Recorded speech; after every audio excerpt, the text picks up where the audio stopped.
हरे कृष्णा कृष्णा हरे हरे, हरे राम राम राम हरे हरे।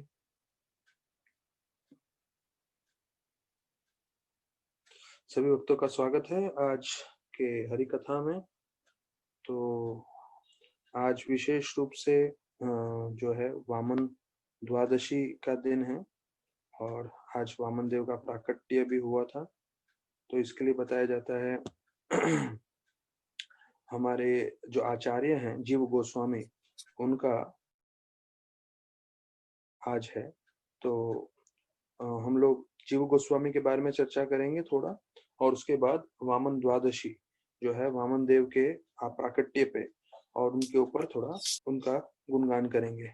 तो आज हम अपने भागवत से जो थर्ड कैंटो में चल रहा है उससे थोड़ा अलग हटके हम इसमें आ रहे हैं, क्योंकि हम इसमें आज जीव गोस्वामी के बारे में और जो है वामन देव के जो 8वें स्कंद भागवतम में जो पूरा वर्णन किया गया है उस पे हम चर्चा करेंगे। तो एछाय गोछाय करे चरना वंदन, यहाँ होते विघ्ननाश अभिस्तपुरा। तो जैसे हमने सुना है कि अगर हम कृष्ण के बारे में स्मरण करते हैं तो हमारी विपत्ति संपत्ति बन जाती है। अर्थात भौतिक जगत जहाँ पे बताया गया है हर कदम में तकलीफ है। हाँ, जो है भागवतम का श्लोक बताता है कि हर कदम में वो जो है तकलीफ है, परेशानी है। तो उस ऐसे जगत में जब हम भगवान कृष्ण का स्मरण करते हैं तो वो जो परेशानी है, जो तकलीफ है, वो हमारे लिए जो है एक महत्वपूर्ण जो है फायदे का रूप धारण कर लेती है।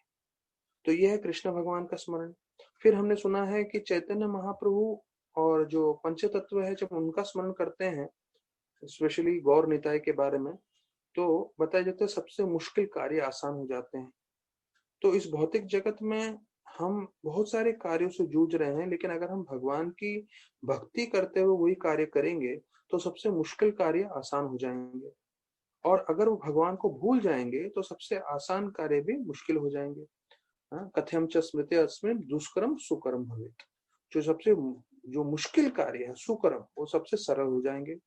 और अगर उसको भूल जाओगे आप, वही भगवान चैतन्य महाप्रभु नित्यानंद प्रभु को, तो सबसे सरल चीज मुश्किल हो जाएगा। तो देखिए, हम लोग रोज प्रवचन कर रहे हैं, घंटों घंटों हम लोग चर्चा कर रहे हैं, पर कई चीजें हैं जो आपको गांठ मार के चलना है, इसको लेके चलना है कि रोज मुझे भगवान का चिंतन करना है, भगवान का ध्यान करना है। तो भले ही हमें उसके फायदे समझ में आए ना, भले ही हमें पूरा साक्षात्कार हो ना हो, रियलाइजेशन हो ना हो, लेकिन एक चीज समझना है कि ये मैं करूंगा तो मेरे जितने भी मुश्किल कार्य हैं वो आसान हो जाएंगे, जितनी भी विपत्तियां हैं वो सुलझ जाएंगी। तो वही चीज गोस्वामियों के लिए भी वर्णन किया गया है, एछाय गोछाय करे चरना वंदन। तो जो इन षड गोस्वामियों को चरणों का वंदन करता है, उनकी प्रार्थना करता है, उनकी कथा सुनता है, उनके बारे में स्मरण करता है, क्योंकि वास्तविक रूप में वो हमारे आचार्य हैं, उनके पद चिन्हों पे चलते हुए हम अपना जीवन व्यतीत करने वाले हैं भक्ति में पूरा। जैसे हमें रूपानु का बताया गया है, तो रूप गोस्वामी के अनुयायी हैं हम लोग सब। तो उन्हीं के रूप गोस्वामी के अंडर में थे जीव गोस्वामी। हाँ, तो ऐसे गोस्वामियों का जब हम स्मरण करेंगे, हम उनको प्रार्थना करेंगे, और जिस कार्य में वो लगे थे तो उसी कार्य में हम भी लग के अपने हिसाब से अपनी शक्ति अनुसार हम प्रचार कार्य करेंगे, तो एछाय गोछाय करे चरना वंदन, यहाँ होते विघ्न नाश। तो जितने भी हमारे जीवन में विघ्न है वो पूरे नाश हो जाएंगे। तो ये हमें समझना है कि विघ्न हर परिस्थिति में आने वाले हैं, लेकिन जो भक्त भगवान का, पंच तत्व का और गोस्वामियों का, प्रभुपाद का, अपने गुरु का स्मरण करते हुए जीवन व्यतीत करता है, वो विघ्न सारे नाश हो जाएंगे और वो कामयाब होते हुए निकलेगा पूरे जीवन में। तो जीव गोस्वामी के बारे में चर्चा करते हुए बताते हैं कि कैसे जब वो छोटे से बालक थे तभी चैतन्य महाप्रभु ने पूरा आशीर्वाद उनको दे दिया था। तो जैसे हमने रघुनाथ भट्ट गोस्वामी के बारे में भी सुना कि कैसे जब साउथ इंडिया में थे और चतुर्मास्य में चैतन्य महाप्रभु ने उनको पूरी कृपा दी, अपना महाप्रसाद भी दिया, और जब कथा होता था वेंकट भट्ट और उनके बीच में, तो वो बैठ के सुनते थे सब। तो वैसे ही यहाँ भी वर्णन आता है कि कैसे जीव गोस्वामी को भी जो है महाप्रभु ने आशीर्वाद दिया, क्योंकि तब वो छोटे से बालक थे। और चैतन्य महाप्रभु ने बताया कि भविष्य में चल के ये जो है दूसरे जो प्रमुख गोस्वामी उनको मदद करेंगे और भक्ति का प्रचार कार्य बढ़ाने में जो है उनका सबसे बड़ा मुख्य योगदान रहेगा। तो बताया जाता है कि वो बचपन में जो थोड़े से बड़े हुए तो उन्होंने राधा कृष्ण का कृष्ण बलराम के विग्रह की सेवा उन्होंने प्रारंभ कर दी। और बताया जाता है, ये अभी देखिए जो प्रामाणिक भक्त है उन सबके जीवन में हम देखते हैं कि बचपन से ही वो जो है भगवान के विग्रह के प्रति उनकी आसक्ति थी, और वो भगवान की सेवा जैसे कोई मंदिर में करते हैं उसी भाव से वो बचपन से करते थे। अर्थात बचपन में खेल कूद कम, लेकिन भगवान की सेवा हमेशा उनकी ज्यादा रहती थी। तो जो हम प्रभुपाद का भी सुनते हैं कि कैसे राधा गोविंद का विग्रह का सेवा देख के वो प्रेरित हो गए और उन्होंने अपने पिताजी को बचपन में ही बोला कि मुझे जो है विग्रह चाहिए। सामने से उन्होंने जो है मांग की और उनके पिताजी ने भी विग्रह दी और उन विग्रह की सेवा करते थे। तो यहाँ बताते हैं कि जीव गोस्वामी भोग चढ़ाते थे, आरती करते थे और पूरी तरह से श्रृंगार करके हमेशा पूरी तरह से सेवा में नियुक्त रहते थे। यहाँ तक कि जब वो खेलते कूदते थे तो वो जो भी खेल होता था वो पूरे कृष्ण की लीलाओं के जो है उसके स्मरण में होता था। तो जो कृष्ण भगवान ने लीलाएं की हैं उसी को खेल कूद करते थे। जैसे नित्यानंद प्रभु एक चक्र में जो कृष्ण ने लीलाएं की है वृंदावन में, वो सारी की सारी लीलाएं जो राम ने रामायण में सब लीलाएं की हैं, वही लीलाएं पूरे के पूरे वो जो है दोहराते थे। तो ऐसे करते हुए जो है वो पूरी तरह से भगवान के संपर्क में रहते थे, उनकी चेतना पूरी तरह से भगवान में लगी रहती थी। तो बताया जाता है कि फिर थोड़े बड़े हुए तो पंडितों के द्वारा उनको जो है ज्ञान उन्होंने प्राप्त करना सीखा। तो ग्रामर, पोएट्री, रिटोरिक, ये सब चीजों में उन्होंने पूरी तरह से पंडित्य प्राप्त कर ली। तो उनके बारे में बताया जाता है, उधर के जो पंडित थे वो सब बोलते थे कि ये इतना होशियार है कि ये जो है भविष्य में जाके जो है बहुत ही बड़ा कार्य करेगा, आध्यात्मिक रूप से या भौतिक रूप से। जैसे हमारे एक डिवोटी हैं इस्कॉन में जिनका नाम है देवामृत स्वामी, वो येल यूनिवर्सिटी में से है। तो येल यूनिवर्सिटी मतलब दुनिया के सबसे प्रसिद्ध यूनिवर्सिटीज में से आते हैं। तो भले ही वो बोलते हैं जब वो बचपन इसमें जब वो कॉलेज के दिनों में थे तो उनका टीवी देखने का तरीका कैसे था, वो अपने फ्रेंड्स के साथ टीवी देखते थे तो साउंड बंद कर देते, तो साउंड बंद करके ये लोग अपना जो है दिमाग लगाते थे कि ये लोग क्या बात कर रहे हैं। क्या अभी इतने बड़े यूनिवर्सिटी से हैं तो लोग आम कार्य तो करेंगे नहीं, जो भी कार्य करेंगे हटके करेंगे। तो बोलते बिना साउंड के हम लोग देखते थे और ये लोग आपस में दोस्त लोग बैठ के सोचते थे इसने क्या बोला, इसने क्या बोला, इसने क्या बोला, ऐसे करके वो टीवी देखते थे। और एक बार इस्कॉन पे जो है एक बार टीवी पे इस्कॉन के डिवोटी आ गए, तो इस्कॉन के डिवोटी आ गए तो वॉइस बंद था, तो इनमें से कोई भी एक शब्द बोल नहीं पाया कि ये क्या सोच रहा होगा, ये क्या बोल रहा होगा। तो बाकी जो भी थे स्पोर्ट्स वाले, न्यूज चैनल वाले, गेम्स वाले, हीरो हीरोइन, सबके बारे में लोग बोल सकते थे, पर इनके बारे में सारे के सारे ब्लैंक हो गए। तब जो है देवामृत स्वामी को लगा अरे ये लोग कौन है, कौन क्या है ये। तो इतने वो आकर्षित हो गए उनसे और फिर धीरे धीरे वो जुड़ गए। और जब वो कॉलेज से निकल रहे थे तब तकरीबन तकरीबन पूरे हरे कृष्णा वाले भक्त बन गए थे। तो उनके प्रोफेसर ने बोला आप जब बाहर जाओगे तो आप इस्कॉन में रहो या बाहर रहो, आप कमाल ही करोगे। क्यों? क्योंकि आप यहाँ के जो है ट्रेंड जो है स्टूडेंट हो येल यूनिवर्सिटी के। तो भक्ति रसानंद महाराज खुद ही, देवामृत स्वामी खुद ही बता रहे थे ये चीज कि आप जब ऐसे महत्वपूर्ण संस्था से जुड़ जाते हो, उनसे सीखते हो, तो फिर आप कहीं भी जाओगे और कैसा भी योगदान करोगे तो उस योगदान से जो है काफी लोगों को फायदा होगा। तो जीव गोस्वामी के बारे में भी उन्होंने यही बताया कि जीव गोस्वामी इतने पंडित थे कि वो जहां पे भी जाएंगे निश्चित रूप से वो सबका कल्याण ही करेंगे। अभी जीव गोस्वामी के बारे में जो मैंने सुना है मैं आपको थोड़ा बता दूंगा। जीव गोस्वामी मतलब फार स्कॉलर, मतलब जो पांडित्य में आप बोला जाए अगर आज की तारीख में उनका इक्विवेलेंट करना है तो मैं आपको बोलूंगा आईआईटी, एमआईटी, आईआईएम और जो भी ऐसे टॉप के इंस्टीट्यूशंस हैं उस सबका मतलब अगर नॉलेज एक साथ एक व्यक्ति में डाल दिया जाए तो आप थोड़ा बहुत जीव गोस्वामी के तकरीबन पास में आ सकते हैं। जैसे भागवतम में हमने देखा पूरे जो है शास्त्रों का, वो एक 12th कैंटो में पूरा डिस्क्रिप्शन है कि कितने पूरे शास्त्रों में, पूरे जो पुराण है, इतिहास है और महाभारत है, साथ में गरुड़ पुराण और ये पुराण, भविष्य पुराण, वो सारे मिला दोगे तो 5.5 लाख श्लोक होते हैं। 5.5 लाख मतलब पूरे शास्त्रों में जो व्यासदेव जी ने रचना की है। अच्छा, जीव गोस्वामी ने अकेले बिना 5.5 लाख श्लोकों को स्पर्श किए, उन्होंने खुद ने कितने श्लोक लिखे हैं? 4 लाख। तो आप सोच सकते हैं जीव गोस्वामी का जो इंटेलिजेंस है या उनका जो शक्ति है आध्यात्मिक रूप का, क्या लेवल का होगा। मतलब एक व्यासदेव की तुलना के बराबर ही आप उनको कर सकते हो, क्योंकि 5.5 लाख जो लिखे हैं पूरे शास्त्रों में वो एक तरफ है, और इनका 4 लाख जो है इन्होंने खुद ने लिखे हैं वो एक तरफ है। और उनकी एक किताब में बताया जाता है 3 भाग हैं, उसमें से एक भाग में 108 अध्याय हैं, उसमें से एक अध्याय का आधा भाग पे किसी ने रिसर्च किया और उसको पीएचडी मिल गया। ये एक भक्त जिसको पीएचडी मिला है इनका रिसर्च करने पे, जो है जीव गोस्वामी के राइटिंग्स पे, तो वो बता रहे थे कि उन्होंने बहुत सारी किताबें लिखी हैं, उसमें से एक किताब के 3 भाग हैं, उसमें से एक भाग में 108 अध्याय हैं। तो उसमें से 108 चैप्टर में से सिर्फ एक चैप्टर लिया उन्होंने, और एक चैप्टर भी पूरा नहीं पढ़ कर पाए, आधा चैप्टर पे रिसर्च किया और उसका थीसिस बना के दिया, तो उस पर उनको पीएचडी मिल गया। तो सोचिए हजारों लाखों की संख्या में पीएचडी निकल सकते हैं अगर से जीव गोस्वामी के कार्यों के अगर हम पढ़े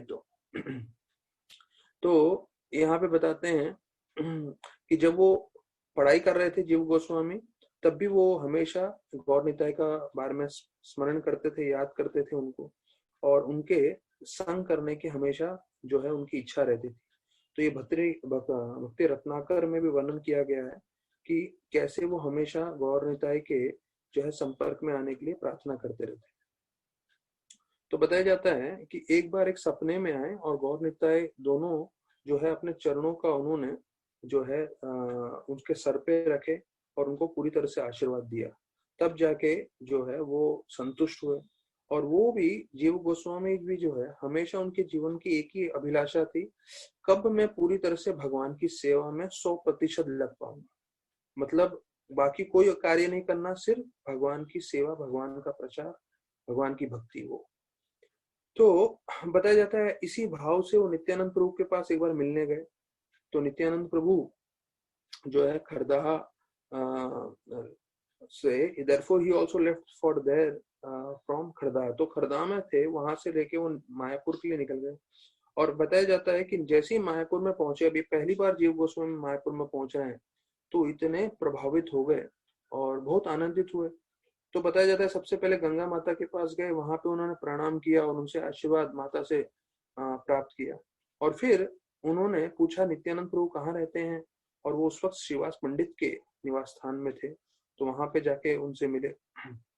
तो बोलते हैं घर में प्रवेश करने से पहले ही बाहरी दरवाजे पे साष्टांग दंडवत प्रणाम किए। तो नित्यानंद प्रभु को समझ में आ गया, तो वो श्रीवास पंडित के साथ बाहर आए, हाँ, और बोले ये है रूप और सनातन गोस्वामी के भतीजे, वो है जीव गोस्वामी। और फिर उन्होंने जीव गोस्वामी को नवद्वीप के सारे भक्तों से मिलाया, और सारे के सारे भक्तों ने जो है उनको विशेष कृपा दी, और सारे भक्त जो हैं बहुत प्रसन्न हुए। क्योंकि देखिए ये भक्त का चेतना है, तो भक्त अगर देखता है दूसरा भक्त को कृपा मिल रही है तो बहुत प्रसन्न हो जाते हैं, और उनको जो है बहुत अच्छा लगता है कि ये भक्ति में उन्नति कर रहा है। और इसके विपरीत होते हैं जो कनिष्ठ भक्त होते हैं, जिनमें द्वेष भावना आ जाती है। तो हमें किसी और भक्त को भौतिक या आध्यात्मिक समृद्धि मिल रही है तो हमें प्रसन्न होना चाहिए। हाँ, भौतिक समृद्धि अगर उसको भक्ति से दूर ले जा रहा है तो वो अच्छा नहीं है, लेकिन अगर भौतिक समृद्धि के साथ साथ जो है आध्यात्मिक समृद्धि भी बढ़े तो वो अच्छा है। जैसे राधानाथ महाराज ने आनंदों को बताया था, जैसे आपकी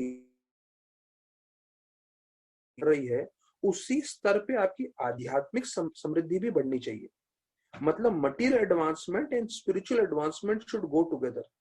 अगर आपका सिर्फ मटीरियल एडवांसमेंट हो रहा है और स्पिरिचुअल एडवांसमेंट नहीं हो रहा है, मतलब आध्यात्मिक रूप से आप पूरी तरह से नम्र नहीं है, आध्यात्मिक रूप से आप पूरी तरह से गुरु की सेवा में नहीं लगे, तो महाराज बोले ये आपकी आध्यात्मिक उन्नति जो है आपकी भक्ति को खा जाएगा, आपका जीवन को नष्ट कर देगा। तो कई बार भक्त प्रार्थना करते हैं कि मुझे भौतिक उपलब्धि ना दे, अगर ऐसी भौतिक उपलब्धि मुझे कृष्ण भक्ति से दूर लेके जा रहा है। तो कितनी बार मैंने आनंद प्रभु के मुंह से सुना है, बोले ज्यादा पैसा आपका दिमाग खराब कर देगा, आप उसको संभाल नहीं पाओगे। तो अगर आपके पास उतना पैसा है जिससे अपना जीवन व्यतीत कर सको अच्छे से, ठीक है। और अगर ज्यादा धन आ रहा है तो हमें ध्यान रखना है कि वो हमें बरोबर से भगवान की सेवा में लगाना है और इंद्र भोग में लगा के हमें अपना जो है नाश का उसे कारण नहीं बनना है।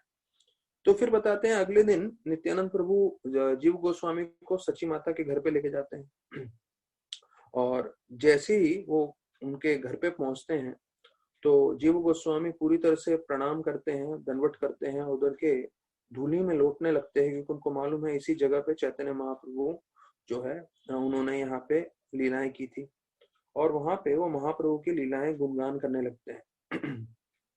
और जैसे ही बताया जाता है कि नित्यानंद प्रभु आए हैं तो सची माता ने जो है अपने जो ईशान करके उनके जो भक्त भक्त सेवा करते थे उनको बुलाया, उन्होंने बोला इनके चरण धो लीजिए। तो उधर देखा सची माता का पहला दर्शन किया तो बताया था सची माता ने जो है सफेद साड़ी पहन रखी थी और उनके बाल के रंग भी पूरे सफेद हो गए थे और बोलते पूरा उनका शरीर बुढ़ापे के कारण कांप रहा था, लेकिन फिर भी एक एक प्रकाश था। क्यों? क्योंकि वो सची माता जो है चैतन्य महाप्रभु की जो है उनकी मदर थी। तो यहाँ पे बताया जाता है कि चैतन्य महाप्रभु के स्मरण में हमेशा उनके आंखों से आंसू ही बहते रहते थे और जब उन्होंने नित्यानंद प्रभु को देखा तब उन्होंने अपना सर वापस से ढक दिया और फिर उनका चरण धोने के लिए बोला। तो यहाँ बताया जाता है सची माता को बताया गया कि ये जीव गोस्वामी हैं और तो उनको देख के बहुत प्रसन्न हुए सची माता और उन्होंने अपना पूरा हाथ उनके सर पे रख दिया और पूरा आशीर्वाद दिया और आशीर्वाद देते हुए बोला आप और नित्यानंद दोनों ये प्रसाद पाइए, ये विशेष रूप से जो है भोग में गौर सुंदर अर्थात चैतन्य महाप्रभु को हमेशा अर्पण करते हैं। तो कई दिन जो है जीव गोस्वामी बताया जाता है, किताब भी है जिसमें बताया गया नित्यानंद प्रभु ने जीव गोस्वामी को कौन से जगह पे लेके गए, जहां जहां महाप्रभु ने लीलाएं की थी वहां पे नित्यानंद प्रभु जो है जीव गोस्वामी को ले जाके उनको दर्शन कराए। तो ये जो है नित्यानंद प्रभु विशेष रूप से महाप्रभु की कृपा दिलाना चाहते थे और उसके लिए जो है उनको सब स्थान पे लेके गए। तो हम भी जब आध्यात्मिक स्थान पे जाते हैं हमें समझना चाहिए एक समय था जहां भगवान और उनके शुद्ध भक्तों ने वहां लीलाएं की है। तो जब हम उस जो है स्तर पे प्रार्थना करते हैं तो जैसे बताते हैं ना रेडियो में अगर आपका फ्रीक्वेंसी मैच हो तो कनेक्ट हो जाता है। तो जितना हम शुद्धिकरण हमारा होगा और जितना हम नम्र भाव से प्रार्थना करेंगे, याचना करेंगे, तो ऐसे स्थान पे या जैसे भी हम ऐसे भागवत भी कर रहे हैं, कथा भी कर रहे हैं, तो ऐसे समय में हम को उनकी कृपा प्राप्त हो सकती है। और फिर बताया जाता है कि वो काशी में भी गए, वाराणसी में, और वहां पे उन्होंने जो है वेदांत का ज्ञान प्राप्त किया मधुसूदन वचस्पति के द्वारा। तो ये कौन थे? ये सर्वभौमा भट्टाचार्य के शिष्य थे और सर्वभौमा भट्टाचार्य को चैतन्य महाप्रभु ने स्वयं ज्ञान दिया था। तो उनके शिष्य से इन्होंने पूरा शास्त्रों का ज्ञान प्राप्त किया। तो बताया जाता है कि जीव गोस्वामी ने कुछ ही समय में पूरे शास्त्रों में भी पूरा पांडित्य जो है उनको हो गया था। फिर वो वहां से वृंदावन के लिए निकल पड़े। तो वहां पे वो रूप सनातन गोस्वामी से मिले और वो लोग बहुत प्रसन्न थे और उन्होंने सब नित्यानंद प्रभु के बारे में, मायापुर में जो जीव सची माता से मिले उन सब के बारे में जानकारी प्राप्त की। तो अभी बताया जाता है रूप गोस्वामी जो है जीव गोस्वामी को पूरी तरह से भागवत का ज्ञान देने लगे। तो उनके अंडर में जो है जीव गोस्वामी ने भागवतम सुना और सीखा। देखिए भागवत में बताया गया है कि अगर करने के लिए आपको दो भागवतों का आश्रय लेना चाहिए। दो भागवत कौन से हैं? एक है किताब भागवत और दूसरा है व्यक्ति भागवत। तो किताब भागवत तो हमारे पास है, लेकिन व्यक्ति भागवत कौन है? वो है ऐसे भक्त जो प्रामाणिकता से भागवतम के हिसाब से अपना जीवन व्यतीत कर रहे हैं। तो यहाँ पे देख रहे हैं जीव गोस्वामी जी ने भी अपना पूरा भागवत का ज्ञान रूप गोस्वामी से लिया। रूप गोस्वामी ने उनको दीक्षा भी दिया और उनको जो है राधा दामोदर की सेवा में नियुक्त किया। तो राधा दामोदर विग्रह वो थे जिनकी वो भी सेवा करते थे। और आज की तारीख में बताया जाता है यही राधा दामोदर विग्रह जो है जयपुर में विराजमान है। तो जैसे राधा गोविंद है और सारे डीटीज जयपुर में शिफ्ट हो गए थे, तो वो भी अभी वहां पे है। तो बताया जाता है कि जीव गोस्वामी ने तुरंत भागवतम भी पूरा जो है कंठस्थ कर लिया, समझ लिया। और फिर उनको जो है, क्योंकि उनका इतना उनका पांडित्य था, उनको जो भी ये संस्कृत में लिखते थे, पढ़ते थे, बनाते थे, रचना करते थे, तो उसका जो प्रूफ रीडिंग है, मतलब अगर उसमें कुछ त्रुटियां हो तो वो कार्य के लिए इनको लगाते थे। तो रूप गोस्वामी में जो भक्ति रसामृत सिंधु पहला उन्होंने जो निर्माण किया, तो उसका जो पहला प्रूफ रीडिंग है, या जैसे हम लोग बोलते हैं एडिटिंग करना, तो वो जो है जीव गोस्वामी को देते थे। और सिर्फ रूप गोस्वामी नहीं, सनातन गोस्वामी भी सेम यही कार्य देते थे उनको। और वो बहुत सारे किताबों का उन्होंने एडिटिंग भी किया। अपने तो इतने सारे श्लोक लिखे ही, पर अपने गुरु जो हैं उनके लिए भी इतना सब कार्य किया। तो बताया जाता है उन्होंने भक्ति रसामृत सिंधु पे एक टीका भी लिखा, जिसको वर्णन किया है दुर्गम संगमनी, तो वो भी लिखा उन्होंने। फिर सनातन गोस्वामी ने वैष्णव तोषणी करके जो है 10वें स्कंद भागवतम पे टिप्पणी लिखी, तो उसका भी जीव गोस्वामी ने जो है प्रूफ रीडिंग किया। तो फिर उन्होंने दोनों के रूप और सनातन, विशेष रूप सनातन जो गोस्वामी के कहने पे उन्होंने लघु वैष्णव तोषानी जो है उसका पूरा निर्माण किया। तो उन्होंने कौन सी किताबें लिखी हैं उसका हम चर्चा करेंगे। तो यहाँ पे बताया जाता है कि जिस तरह से जो जितने भी आचार्य गण थे, रूप सनातन है, गोपाल भट्ट गोस्वामी, रघुनाथ भट्ट गोस्वामी, रघुनाथ दास गोस्वामी, और फिर काशीश्वर पंडित, मधु पंडित, तो जैसे उन्होंने पूरा शास्त्र समझ के अपने जीवन में अपनाया था, तो वैसे ही उन्होंने भी जो है जीव गोस्वामी ने भी वैसे ही शास्त्र पढ़ के प्रचार कार्य लगे। तो बताते वो जो समय था, that was the golden age of Vrajadham. क्योंकि जैसे स्वर्ण का जो है समय था, क्यों? क्योंकि इतने सारे आचार्य एक साथ थे और इतने सारे आचार्य जो है प्रचार कर रहे थे पूरी तीव्रता से। और इतना ही नहीं कि वो सिर्फ ऐसे सिर्फ शास्त्रों में लगे रहते थे, बताया जाता है कि वो नम्र सेवा भी करते थे। बताया जाता है रूप और सनातन गोस्वामी के लिए जो है यमुना का जल लेकर आते थे सब कार्यों के लिए। और यहाँ तक कि बताया जाता है पूरा आश्रम की साफ सफाई करते थे, और यहाँ तक कि वो भोग बनाते थे, भगवान को अर्पण करते थे, तो कुकिंग भी करते थे साथ साथ। और बताया जाता है कि उस समय कागज नहीं था, तो वो पाम लीफ पे लिखते थे, पत्तों पे। तो पत्तों को जो है सुखाना और वो सब करना, तो वो भी कार्य करते थे।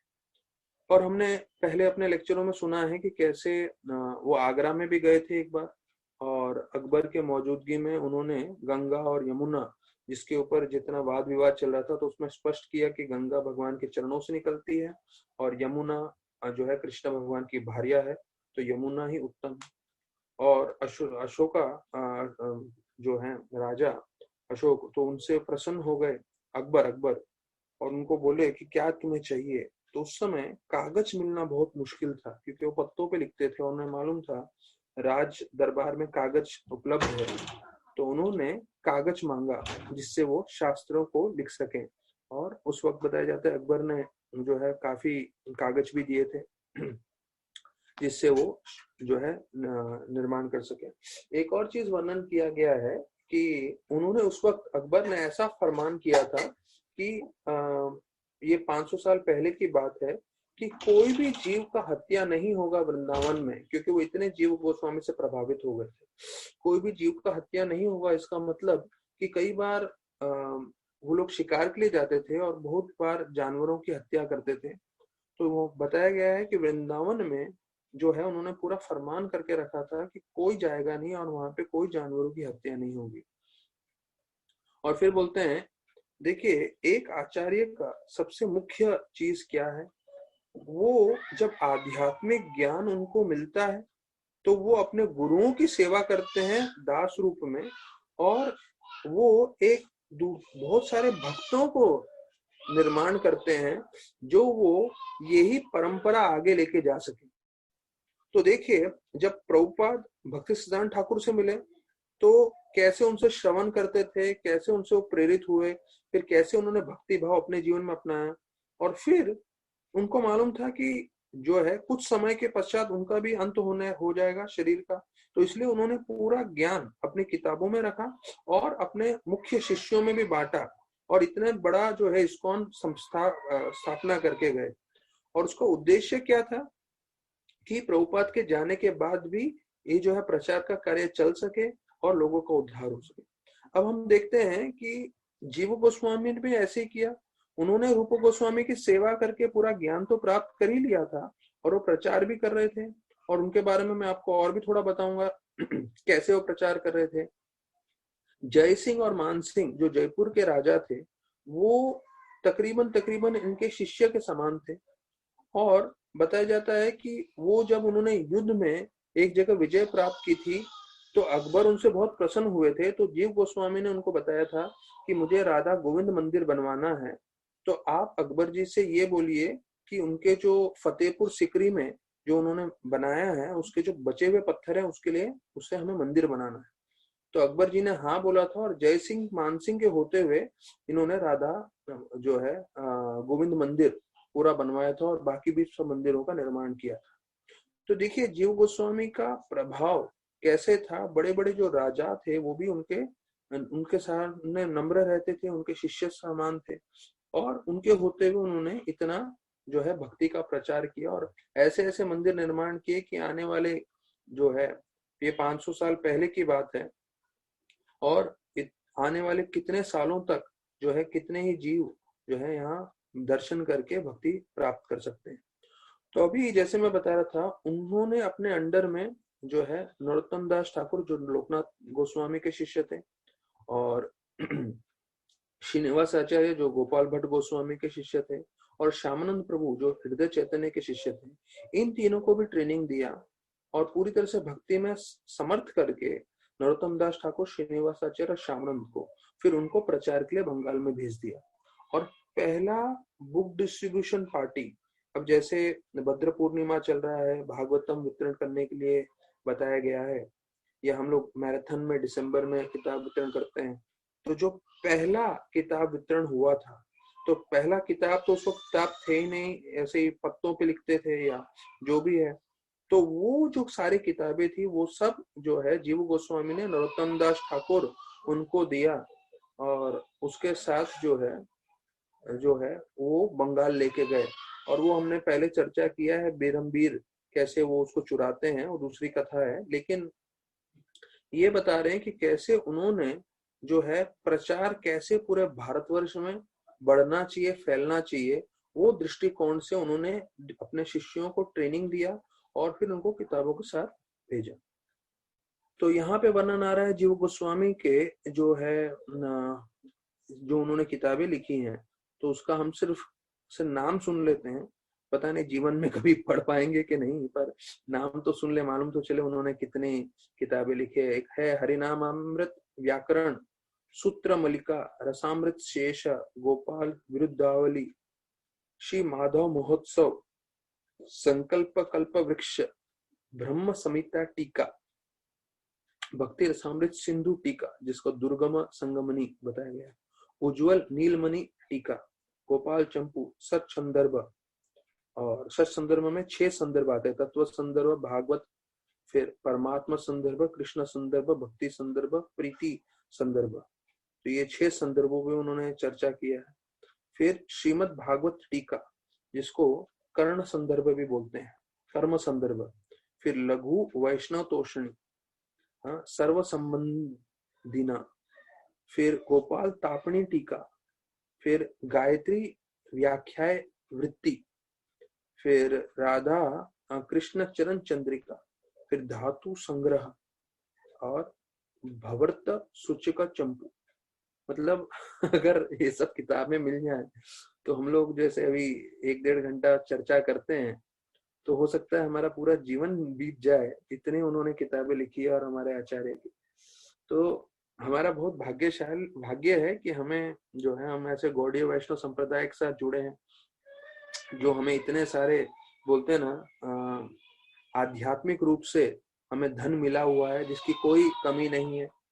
अभी हम चर्चा करते हैं थोड़ा जो है वामन द्वादशी पे। तो वामन द्वादशी के बारे में जो है कथा तकरीबन सभी भक्तों को मालूम है, कैसे बलि महाराज के पास वामन देव गए और 3 कदम मांगे और उससे फिर उन्होंने पूरा जो है त्रिविक्रम रूप धारण करके जो है पूरा जगत अपने वश में कर लिया और फिर बलि महाराज के सर पे उन्होंने पैर रखा। लेकिन अगर आप भागवत के ये 8वें स्कंद में आता है 15 से 23 अध्याय, मतलब 9 अध्याय पूरे जो है बलि महाराज के लीला पे आता है वामन देव के ऊपर। तो अगर आप उसको ध्यान पूर्वक पढ़ेंगे तो अभी मैंने 12 शिक्षण उसमें से चुने हैं और ये 12 शिक्षण हर एक भक्त के जीवन में बहुत महत्वपूर्णता रखती है।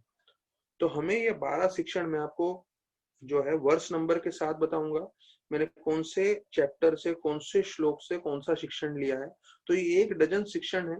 अगर हम ये आज वामन देव के जो है प्राकट्य पे अगर पहले सुन लेते हैं और सुनने के पश्चात जितना हम अपने जीवन में अपनाएंगे तो उससे हमारा शुद्धिकरण होगा। और मैं जो है सिर्फ भागवतम में जो प्रभुपाद ने बताया है वही सिर्फ दोहरा रहा हूँ। तो मैं प्रसंग बताऊंगा और प्रसंग के साथ साथ आपको बताऊंगा कि क्या प्रभुपाद ने इसमें शिक्षण दिया है जो हमारे लिए बहुत जरूरी है। पहला ये है 15वें अध्याय 28वें श्लोक में, इसमें स्पष्ट बता दिया गया है। अब यहाँ वर्णन ये आ रहा है, बलि महाराज ने अपने गुरु शुक्राचार्य को प्रसन्न किया है उनकी सेवा करके नम्रता से। तो बलि महाराज साक्षात में जो है गुरु हैं। तो कई बार एक ये आता है शब्द जिसे बोलते हैं राज ऋषि। तो राज ऋषि शब्द का क्या मतलब है वो समझना चाहिए आपको। राज्य करना मतलब रजोगुण का प्रभाव है और ऋषि मतलब सत्व गुण का प्रभाव, मतलब जो शुद्ध भक्त होते हैं, जो पंडित होते हैं, जिनको आध्यात्मिक ज्ञान होता है। राज ऋषि शब्द का मतलब क्या है कि ऐसे राजा या तो वो स्वयं भक्ति में तल्लीन है या तो वो ऋषि गणों से जो है पूरी तरह से ज्ञान प्राप्त करना है। तो ये जो दोनों का कॉम्बिनेशन है, राज ऋषि मतलब आप राज भी कर रहे हैं पर आपको जो है ऋषियों का ज्ञान, ऋषियों के द्वारा दिया हुआ ज्ञान है, या खुद आप जो है शास्त्रों का ज्ञान प्राप्त करके ऋषि बने हो। तो ये दोनों कार्य जुड़ेंगे तो सबसे जो है महत्वपूर्णता होगी। तो यहाँ पे हम वही चीज देख रहे हैं कि कैसे बलि महाराज ने शुक्राचार्य को जो है खूब सेवा किया और प्रसन्न किया। तो प्रभुपाद लिख रहे हैं 28वें श्लोक में कि विश्वनाथ चक्रवर्ती ठाकुर बताते हैं, अगर हम गुरु को प्रसन्न करते हैं तो हम भगवान को प्रसन्न कर रहे हैं। तो अभी प्रभुपाद के तात्पर्य, ये सबसे पहला शिक्षण है। प्रभुपाद बोल रहे हैं, by the pleasure of spiritual master one get extraordinary power. मतलब हम सब में जो है एक अलौकिक शक्ति आ जाएगी अगर हम गुरु को प्रसन्न करेंगे। तो विशेष रूप से ये अलौकिक शक्ति किसके लिए बोल रहे हैं? आध्यात्मिक तरक्की के लिए। तो अगर हमें आध्यात्मिक तरक्की करनी है तो जो गुरु बोल रहे हैं वो हमें अवश्य पालन करना है। तो देखिए प्रभुपाद ने स्पष्ट बता दिया है, 16 माला जप, 4 नियम पालन करना और इस्कॉन में जितना क्षमता अनुसार है सेवा करना। तो ये एक ब्लैंकेट रूल है सबके ऊपर। तो कोई बोल नहीं सकता कि मेरे पे ये लागू नहीं होता। और 16 माला जो है विशेष रूप से जो है सुबह के समय करने का उसका कारण क्या है? क्योंकि सुबह सत्व गुण का प्रभावित होता है, जिसे गुडनेस बोलते हैं। देखिए सबको अनुभव है, आप दिन भर में भी जपा कर सकते हो, रात को भी जपा कर सकते हो, लेकिन जब आप सुबह जपा करते हो तो सबको ये अनुभव है कि सुबह जपा बहुत आसान हो जाता है, बहुत जल्दी ध्यान करने होता है और बहुत आसानी से माला करने होता है, और वही चीज हम दिन में करते हैं, शाम को करते हैं, बहुत मुश्किल होता है। तो सत्व गुण में जब आप जप करेंगे तो वो आपको जो है आपका शुद्धिकरण करेगा, आपको फायदा करेगा। यहाँ तक कि बताया जाता है कि ये जो सृष्टि का निर्माण भी ऐसे हुआ है कि जो समुद्र है सुबह के समय में, हाँ, जो मॉर्निंग टाइम होता है, मतलब 5 to 7, उसमें सब कचरा बाहर फेंकता है। तो ये बताया गया है कि हम भी अगर इस समय भक्ति करने लगेंगे तो भक्ति करने की शक्ति, जैसे चेतो दर्पण मार्जन बताया गया है, तो जप करने से हमारा जो मन में से जितने भी कल्मश है वो बाहर निकलेंगे। अभी देखिए, हमको अगर गुरु को प्रसन्न करना है तो सबसे पहले ये समझना है कि हमें जप करना है, और सबसे उत्तम जप करने का समय है सुबह का समय। तो देखिए, ये एक बहुत जरूरी चीज है हमें समझना। जैसे जल है या नदी का बहाव होता है या पानी होता है, अगर उसको नियमित रूप से नहीं किया जाए संयम में या कंट्रोल में, तो फ्लड आके पूरा का पूरा गांव जो है वो पूरा बर्बाद कर सकता है। और अगर डैम में उसको फोकस कर दिया जाए और रख दिया जाए तो वो जो पानी है, जल है, वो सैकड़ों हजारों लाखों लोगों के कल्याण का हेतु बन सकता है।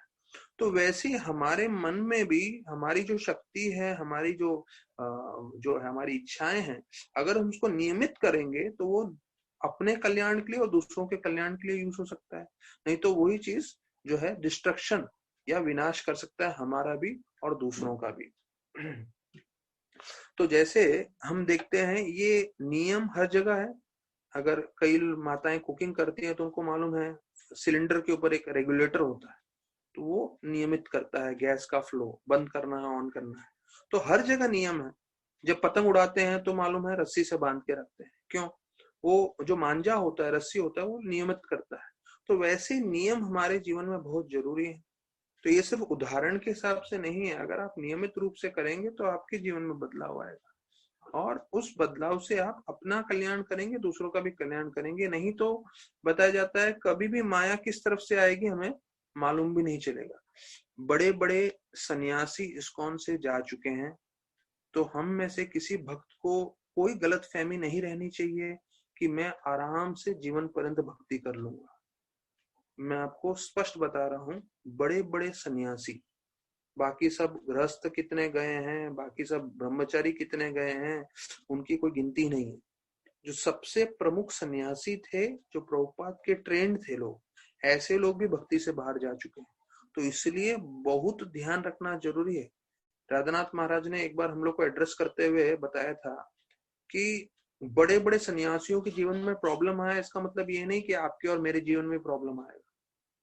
महाराज बोले अगर आप नम्र हो और अगर आप सिंसियर हो, ये दो चीज आप हमेशा ध्यान रख रहे हो कि आप बहुत सिंसियरिटी से भक्ति कर रहे हो, 16 माला कर रहे हो, 4 नियम पालन कर रहे हो, और नम्र रहो, कभी अपराध नहीं करना है, कोई कुछ बोल रहा है ध्यान से सुनना है।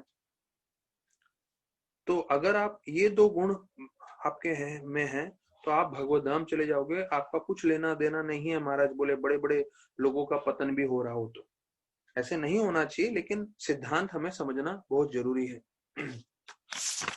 तो जो है यहाँ पे बताया गया है, पहला ये है कि अगर आप गुरु को प्रसन्न करते हैं तो आप में अलौकिक शक्ति आती है, प्रॉपर लिखना एक्स्ट्रा ऑर्डिनरी पावर आता है, और विशेष रूप से आध्यात्मिक जीवन में प्रगति करने के लिए। अब यहाँ पे प्रभुपाद जी दूसरा चीज बता रहे हैं इसी श्लोक में कि जो गुरु की कृपा है वो हमारी मेहनत से बढ़कर है। देखिए, तराजू में दो चीज रखी, एक है हम मेहनत कर रहे हैं और दूसरी ओर गुरु की कृपा। तो गुरु की कृपा जो है वो बहुत शक्तिशाली है हमारे मेहनत से। तो हम सिर्फ मेहनत कर रहे हैं, लेकिन उस मेहनत करने से अगर हमें जब गुरु की कृपा मिलेगी तो वो कृपा से हमारा जो है आध्यात्मिक शक्ति में बहुत उन्नति होगा। वो क्या कृपा है वो नरोत्तम दास ठाकुर ने भी वर्णन किया है, गुरुमुखा पद्म वाक्या चित्त करियो आख्या हरा न करियो मने आशा, कि गुरु ने जो बताया वो ही मुझे पालन करना है और मेरी कोई इच्छा नहीं है। तो बोल रहे हैं कि बाय परंपरा सिस्टम, प्रोपा लिख रहे हैं, ये सबसे महत्वपूर्ण है, By parampara system, one can thus be endowed with original spiritual power coming from supreme personality of Godhead. मतलब अगर आप परंपरा से जुड़े हो तो आप में, यहाँ तो पहले लिखा है आपको अलौकिक शक्ति आएगी, एक्स्ट्राऑर्डिनरी पावर आएगा। प्रभुपाद अंतिम में इस श्लोक के लिख रहे हैं कि आप में भगवान की शक्ति आएगी। बोल रहे हैं you will be endowed with the original spiritual power coming from supreme personality of God. मतलब कृष्ण भगवान की जो शक्ति है वो आपके द्वारा बहने लगेगी। ये फल आपको प्राप्त होगा अगर आप जो है गुरु को प्रसन्न करेंगे और नम्रता से और जो है सहनशीलता से भक्ति करते रहेंगे। तो देखिए बहुत महत्वपूर्ण है, आप में अलौकिक शक्ति तो आएगी ही, लेकिन भगवान की शक्ति भी आपके द्वारा आ सकती है अगर आप गुरु को प्रसन्न करें तो। और देखिए गुरु को प्रसन्न करने में कोई बेवकूफ नहीं बना सकता, कोई घुमा नहीं सकता, क्योंकि गुरु को जो है कृष्ण भगवान परमात्मा के रूप में ऐसा ये देते हैं आध्यात्मिक, जिससे उनको मालूम चलता है कौन सिंसियरली भक्ति कर रहा है कौन नहीं कर रहा है। तो जब से हमने सिस्टम बनाया है सुबह को जपा करने का, तो मैं क्लियर बोल के बैठा हूं इंस्ट्रक्शंस कि अगर आप वीडियो पे मुझे दिख रहे हो जपा करते हुए तो इसका मतलब आप जपा कर रहे हो। अगर वीडियो ऑन नहीं है तो भी समझ में नहीं आएगा आप क्या कर रहे हो पीछे से। और जितने लोग बैठ के वीडियो के सामने जपा करते हैं स्पष्ट रूप से समझ में आ जाता है कि भाई वो सिंसियरली मेहनत कर रहे हैं। तो देखिए अभी हम लोग कथा सुनने में इतने लोग हैं और सुबह को जपा में इसका 1/3 हो जाता है, सीधा 10, 12, 15 लोग भी पहुंच पाते हैं। तो जो गुरु के इंस्ट्रक्शंस है जो है फॉलो करना बहुत मुश्किल है। एक डिवोटी है जिसका नाम है राहुल, और वो यहाँ का वसई का है, एक जो है कांग्रेगेशन का डिवोटी, मैरिड डिवोटी है। तो वो एकदम, मैंने देखा उसको एकदम से जो है तिलक लगा के जो है धोती कुर्ता में जपा कर रहा था। और उसका राहुल, उसका सरनेम मैं भूल रहा हूँ, तो वो उसका मैंने देखा जपा में आ गया था एकदम से। मैं दूसरे राहुल को जानता हूँ तो मैं एकदम चौंक गया। मैं बोला अरे ये तो मैं अच्छे से जानता हूँ, एकदम से तिलक लगा के धोती कुर्ता में एकदम से आ गया। तो मैं पहले बहुत प्रेरित हो गया, फिर देख के देखा नहीं नहीं ये वो राहुल नहीं है, दूसरा राहुल। तो कहने का मतलब है कि देखिए जिसको अच्छे से करना है वो अगर तिलक लगा के बिल्कुल धोती कुर्ता में आके जप में वीडियो में समझ में आ जाता है कि भैया कितना सिंसियर है। कितने सारे भक्त लोग हैं जो सुबह को सिर्फ जपा के लिए धोती कुर्ता पहन के आ जाते हैं, अपनी सिंसियरिटी दिखा रहे हैं। तो यहाँ पे पहला आपको शिक्षण ये मिला है कि अगर गुरु को प्रसन्न करेंगे तो आपको जो है भक्ति में आप उन्नति करेंगे, आपको एक्स्ट्राऑर्डिनरी पावर आएगा और भगवान की शक्ति आपके द्वारा जो है प्रकाशित होगी। ये पहला हो गया। दूसरा ये है 17 चैप्टर 1 नंबर श्लोक। इसमें अभी हो वर्णन ये आ रहा है कि अदिति माता को उनके जो पति हैं, हाँ, उन्होंने उनको शिक्षण दिया है कि आप जो है इस तरह से जो है वयोवत या जो भी है वो बताया गया है उनको यज्ञ करने के लिए, तो उसको करने से आपको भगवान ही संतान के रूप में प्राप्त होंगे, मतलब वामन के रूप में। तो अभी यहाँ पे प्रभुपाद जी इस श्लोक में बोल रहे हैं, जो अभी हमने पहला सुना कि गुरु को प्रसन्न करने से हमें इतना सब मिलेगा, गुरु को प्रसन्न नहीं करेंगे तो क्या होगा। तो यहाँ पे प्रभुपाद स्पष्ट कर रहे हैं, as soon as a disciple thinks independently not caring for the instruction of spiritual master is failure. मतलब आपका पूरा विनाश हो जाएगा जैसे ही आप गुरु के शिक्षण का अवज्ञा करते हो, गुरु के जो आदेश है उसको आप नहीं पालन करते हो। तो ये बहुत जरूरी है। अदिति अपने पति कश्यप का पूरा पालन कर रही थी, इसलिए उनको भगवान की प्राप्ति हुई अपने पुत्र के रूप में। तो ये चीज महत्वपूर्ण है कि पहले में बताया कि गुरु को प्रसन्न करना है, दूसरे में बताया कि अगर आप गुरु को प्रसन्न नहीं कर रहे हो तो प्रभुपाद यहाँ तक ये भी लिखते हैं, यस्य प्रसादान न गठी कुटोपी। मतलब अगर आप गुरु को प्रसन्न नहीं कर रहे हो तो भगवान भी प्रसन्न नहीं होंगे और आपका विनाश हो जाएगा। तो ये दूसरा शिक्षण है। अभी तीसरे पे आते हैं हम। तीसरा मैंने कल या परसों में बताया था, ये 17.16 श्लोक में है, 17वां अध्याय 16वां श्लोक। यहाँ पे स्पष्ट रूप से बता रहे हैं, जिस भी व्यक्ति पे ब्राह्मण या वैष्णव की कृपा है उसे कोई परास्त नहीं कर सकता।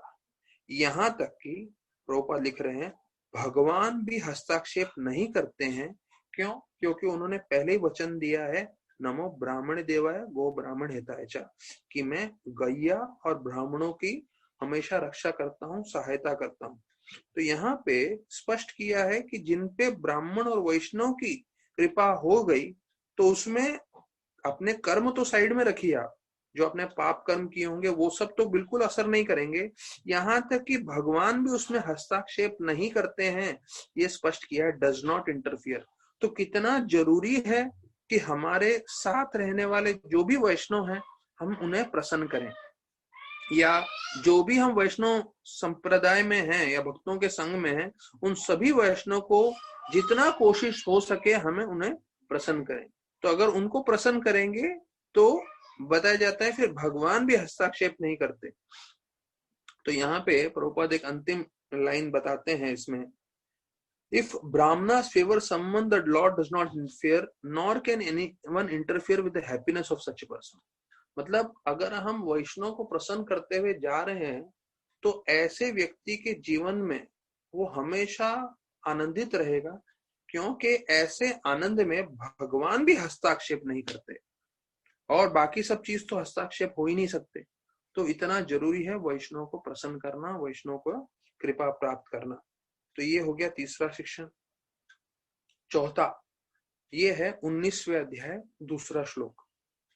प्रभुपाद लिखते हैं प्रशांत, ये जो है बलि महाराज के लिए बताया गया है। तो प्रशांत मतलब जो भक्त होता है वो हमेशा शांत रहता है, इज ऑलवेज सोबर। ये बहुत मुख्य चीज है। प्रशांत या शांत होने का मतलब क्या है? He is never disturbed by any conditions. आपके आजू बाजू कितना भी वातावरण जो है प्रतिकूल हो, हाँ, लेकिन वो चीज आपको विचलित नहीं कर पाएगा। ये प्रशांत भक्त का लक्षण है। फिर प्रभुपाद बताते हैं ये जो है चौथा लक्षण है कि भक्त को जो है हमेशा प्रशांत रहना चाहिए। प्रभुपाद बता रहे हैं कि अगर कोई गृहस्थ जीवन में भी है जिसने सब कुछ वैराग्य सब चीज छोड़ा नहीं है, लेकिन वो फिर भी प्रशांत है, तो इसका समझना चाहिए, इसका मतलब कि उसको शुद्ध भक्ति भगवान की प्राप्त हुई है। So he sober because of his pure devotion to the lord. तो कोई गृहस्थ में भी रह के प्रभुपाद स्पष्ट बता रहे हैं कि गृहस्थ भक्तों के लिए बता रहे हैं कि गृहस्थ भक्त भी अपने आश्रम में रह के जहां उन्होंने सब कुछ छोड़ा नहीं है, वो जो है ऐसे प्रशांत होते हुए जो है भगवान की शुद्ध भक्ति कर सकते हैं। और फिर जो है किब विप्र किबनासी श्लोक बताया गया है कि कोई भी जिनको कृष्ण का ज्ञान है वो गुरु बन सकते हैं। तो ये हुआ चौथा शिक्षण कि हमें सोबर रहना चाहिए। और वही चीज कृष्णा बुक में प्रभुपाद बोलते हैं, one's greatness is estimated by one's ability to tolerate provoking situations। आप कितने महान हैं कब मालूम चलेगा? जब आपके सामने परिस्थिति एकदम खराब है। खराब परिस्थिति में आप कैसे जो है कैसे आप उसका रिस्पॉन्ड करते हैं, आप उसके सामने कैसे झेलते हैं, वो बताएगा आप कितने जो है सहनशील हैं और आप कितने महान हैं। तो ऐसे बोलना बहुत महान है, 64 माला कर सकते हैं, 3-4 घंटे भागवत पढ़ सकते हैं, बोल सकते हैं प्रवचन, लेकिन जब मुश्किल की परिस्थिति आती है तो मुश्किल की परिस्थिति में आप कैसे रिस्पॉन्ड करते हो वो बताएगा आप कितने भक्ति में जो है लगे हुए हो। पांचवा शिक्षण ये है 19वां अध्याय 24वां श्लोक। अभी ये ध्यान रखिए, मैं सारे पर्पट्स में से ही रिपीट कर रहा हूं, मैं अपने तरफ से कुछ नहीं बोल रहा हूं। जो पर्पट्स में प्रभुपाद ने जो बताया है तो वो हमें देखना सुनना चाहिए। अब देखिए मैं आप लोगों को बताता हूं, देखिए जिसको भक्ति करनी है, जिसको श्रवण करना है, वो हर परिस्थिति में करता है। आज के कनेक्शन में मैं देख रहा हूँ आलाप प्रभु हैं जो जर्मनी में बैठे हुए हैं, जर्मनी में है वो, लेकिन जिसको श्रवण करना है वो कनेक्ट हो जाते हैं और श्रवण करते हैं। तो देखिए जिसको भक्ति करनी है, अब जर्मनी में बैठा है वो, मेरे कनेक्शन में भी नहीं है, हार्डली 2-3 महीने में एक बार मुश्किल से बात होती है, अगर वो नहीं कनेक्ट होगा तो मैं उसको पूछने वाला भी नहीं। लेकिन जिसको भक्ति करनी है वो हर हालत में करेगा, और जिसको नहीं करनी है, मैंने कितनी बार देखा है स्पेशली सुबह की जपा में, परिवार का एक फैमिली मेंबर जपा करता है, दूसरा वाला नहीं करता है। जबकि दोनों जो है दीक्षित हैं या दोनों में जो है 16 माला कर रहे हैं, तो दूसरा व्यक्ति दिखता ही नहीं मुझे कई बार। तो मतलब एक फैमिली में एक ही व्यक्ति कर रहा है, दूसरा नहीं कर रहा है, दूसरा दोनों 16 राउंडर है डिवोटीज, दीक्षित नहीं है, पर एक दिखता है दूसरा नहीं दिखता है। एक भाई दिखेगा दूसरा भाई नहीं दिखेगा। तो कहने का मतलब इसके घर में ही कर रहा है 16 माला, लेकिन ये उठ के माला नहीं करेगा, सोया रहेगा। तो जिसको भक्ति करनी है वो हर हालत में करेगा, और जिसको नहीं करनी है उसको कितना ही पुश मारिए वो मुश्किल ही रहेगा। तो अभी हम जो है एक एक दो तीन चार पांचवा शिक्षण ले रहे हैं। 12 शिक्षण हमें कवर करने हैं, तो पांचवा है ये। अगर हमें संतुष्ट रहना है, हमारे जीवन का उद्देश्य संतुष्टि रहना है, या संतुष्टि भी नहीं, आनंदित रहना। संतुष्टि तो सेटिस्फैक्शन को बोलेंगे, पर happiness is the ultimate goal of life. मतलब हमें खुश रहना है, ये हमारा जीवन का उद्देश्य है। 19.24 तो one must be satisfied with the position in which he is placed bye Providence. Prabhupada लिख रहे हैं, देखिए जिस परिस्थिति में भगवान ने हमको रखा है उसमें हमें संतुष्ट होना चाहिए, अगर हम खुश रहना चाहते हैं जीवन में। तो इसका मतलब ये नहीं कि हम मेहनत नहीं करें, हमें मेहनत करना है, लेकिन मेहनत करते हुए हमें एक चीज ध्यान रखना है कि हम संतुष्ट रहें जो कुछ भी हमारे जीवन में आ रहा है। तो अगर हम संतुष्ट हैं तो हम खुश रह सकते हैं, और संतुष्ट नहीं है तो हम खुश नहीं रह सकते। देखिए ये कितनी बार दोहराया हुआ है, ये 11वें स्कंद में है भागवत में, जहां पे इसका वर्णन किया गया है कि हमारा ये संतुष्टि जूते के समान है। जैसे हम जूता पहन के जाते हैं तो, या चप्पल पहन के जाते हैं तो हमें कंकड़ पत्थर नहीं लगते, लेकिन अगर चप्पल नहीं होगा तो हमेशा चुभेंगे। तो संतुष्टि उस चप्पल के समान, ऐसा बताया गया है। फिर कृष्ण भगवान जो है जब 10वें स्कंद में जब रुक्मिणी माता ब्राह्मण को भेजती है चिट्ठी के साथ, तो कृष्ण भगवान उस ब्राह्मण को भी बोलते हैं तुम संतुष्ट हो के नहीं। तो ब्राह्मण के लिए सबसे महत्वपूर्ण है कि वो संतुष्ट हो। तो ये संतुष्टि के बारे में बता रहे हैं कि अगर हम सब भक्तों को चाहिए कि हम जीवन काल के लिए आनंदित रहें, तो हमें मेहनत करना है। मेहनत बोलते ना, जी जान लगा के करना है, लेकिन फिर जो अंतिम समय में हमारे पास आ रहा है तो समझना चाहिए कृष्ण भगवान ने भेजा है, और उसमें संतुष्ट होना चाहिए। भले ही वो 1 रुपया हो या 1 लाख रुपया हो, हमें संतुष्ट रहना चाहिए। तो उसके संपर्क में प्रहलाद महाराज का जो है श्लोक भी बताते हैं, और प्रभुपाद इसी इसमें दिया गया है, जिसमें बताते हैं कि हम लोग कभी प्रार्थना नहीं करते हमारे जीवन में दुख है, तकलीफ है, लेकिन फिर भी वो अपने आप आता है। तो उसी प्रकार से हमारे जीवन में जो है आनंद भी आएगा बिना हमारे संघर्ष किए। तो जो हमारे जीवन में आ रहा है हमें उसे स्वीकार करना है, क्योंकि कर्मों के द्वारा हमारे जीवन में आ रहा है। तो हमें क्या लगता है कि मैं मेहनत कर रहा हूँ, सुबह 6 बजे उठ के रात को 12 बजे तक मैं काम कर रहा हूँ, 18 घंटे काम किया, इसलिए मुझे ये सब आ रहा है। ये सिर्फ जो है बाहरी रूप है, अंतरंग रूप ये है, अंदर का कारण ये हमारे कर्म है, उसके कारण आ रहे हैं। तो ये सब करना है, साथ साथ भक्ति करना है, वो बहुत जरूरी है। छठा, तो 5वां चीज भी ध्यान रखिए, अगर हमें हैप्पी रहना है, खुश रहना है, संतुष्ट रहिए जो चीज मिला है इसमें। जो है आप अपना जो है कंपटीशन मत करिए, कंपेयर मत करिए कि दूसरों के साथ, अरे इसके पास ये है मेरे पास क्या है। जब भी आप वो करते रहोगे तो हमेशा दुखी रहोगे। वो करने की जरूरत नहीं है, उनका कर्म अलग है, आपका कर्म अलग है। तो आप जो है आराम से भक्ति में ध्यान रखिए। अभी जो है छठा, शुक्राचार्य बलि महाराज को समझाने की कोशिश कर रहे हैं। प्रसंग ऐसा है कि भैया वो 3 कदम आप बोल रहे हो, वो 2 ही कदम में पूरी की पूरी दुनिया नाप लेने वाले हैं। पूरी की पूरी दुनिया 2 ही कदम में नाप लेंगे, तुम तीसरे कदम नहीं दे पाओगे, फिर क्या करोगे, तुम्हें उनका बंदी बनना पड़ेगा। तो अभी इस प्रसंग में जो है प्रभुपाद लिखते हैं, एक भक्त को सब कुछ रिस्क कर देना चाहिए जो भी उसके पास है भगवान की सेवा में। सब कुछ रिस्क करना चाहिए भगवान की सेवा में, लेकिन जब वो ऐसा रिस्क करता है तो वो हमेशा भगवान उनको सुरक्षा करा देते हैं, उसको बचाते हैं, उसका विनाश होने नहीं देते। He is always protected and never defeated.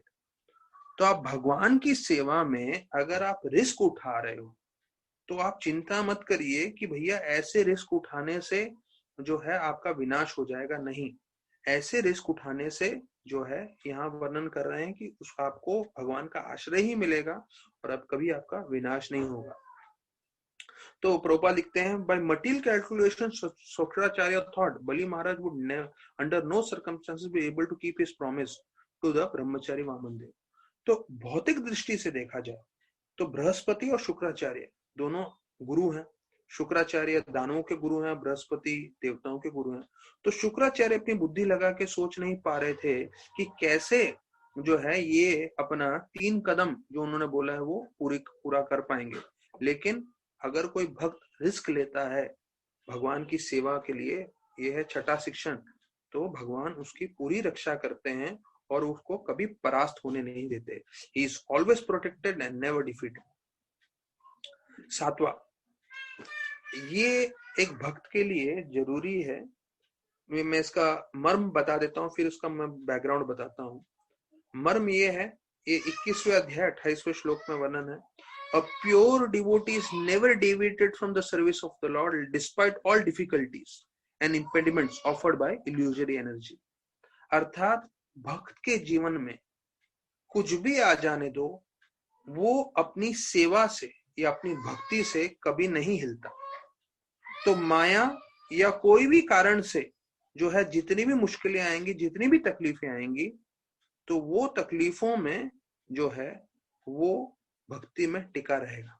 तो यहाँ बताया जाता है बलि महाराज का जो दृढ़ता है वो वामन देव परीक्षा ले रहे हैं, तो उनका पूरा धन ले लेते हैं, उनका अपमान करते हैं, हाँ, और उनको वरुण पास से गरुड़ जी बांध देते हैं। इतना सब होने के बाद भी जो है वो सहनशीलता बनाए रखते हैं और भक्ति करते रहते हैं। तो यहाँ पे प्रभुपाद लिख रहे हैं, generally men who have wealth and opulence are famous, but Bali Maharaj became famous for all time by being deprived of all positions. देखिए, जिनके पास धन रहता है वो प्रसिद्ध होते हैं। यहाँ प्रभुपाद बोल रहे हैं कि बलि महाराज का पूरा धन ले लिया लेकिन उसके बाद भी वो प्रसिद्ध हो गए। ये भगवान की विशेष कृपा है अपने भक्तों की तरफ, और इसलिए बोलते हैं यस्याहम अनुग्रहानि हरेष्यत धनम सदा। तो भगवान जब कृपा करते हैं तो कभी धन भी ले लेते हैं। तो ऐसा ही नहीं है, प्रभुपाद लिखते हैं कि ऐसे परिस्थिति में पहला बोलते हैं भक्त विचलित नहीं होता, वो भक्ति करता रहता है। और फिर जब वो भक्ति करते रहता है तो फिर एंड में बोलते हैं प्रभुपाद इस तात्पर्य में, ही continues his service and the Lord amply rewards him beyond the expectations of common man. मतलब हो सकता है कि उस समय ले लिया बलि महाराज से जो है तीनों लोग, तो उनको लगा होगा कि अरे मेरा तो सब कुछ चला गया। नहीं, भगवान ने फिर कृपा करके उनको पूरा सुताल लोक दिया जो इंद्रलोक से भी बढ़कर है, और बोले मैं खुद द्वारपाल बना रहूंगा, इसलिए तुम पे कोई आक्रमण भी नहीं कर पाएगा, आप हमेशा विजय रहोगे। तो देखिए, एक तरफ देखा जाए तो बलि महाराज का सब कुछ लिया, लेकिन जब देने का बारी आई तो भगवान ने उतना बढ़ के दिया जो इंद्र के पास भी नहीं था, मतलब स्वर्ग लोक से, और जो उनके पास धन संपत्ति था उससे भी बढ़कर हुआ, और भगवान स्वयं द्वारपाल बन के उनके जो है धाम में, उनके सुताल लोक में आके रहने लगे। तो यहाँ पे बता रहे हैं कि एक आम जीव सोच भी नहीं सकता कि भगवान कैसे आदान प्रदान कर सकते हैं, कैसे दे सकते हैं। तो ये एक और शिक्षण हो गया 7वां। अभी 8वें पे हम आ जाते हैं।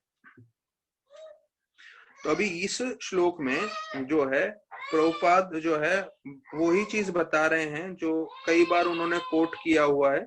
ये छठे स्कंद 17वें अध्याय का 28वां श्लोक है जो मैंने कई बार कोट किया है, और ये अभी बलि महाराज ऐसी विकट परिस्थिति में है तो वापस से इस श्लोक को ला रहे हैं। कौन सा श्लोक है ये? नारायण पर सर्वे न कुटश्चन बिभ्यति स्वर्ग अपवर्ग नरकेशु अपितुल्यार्थ दर्शन।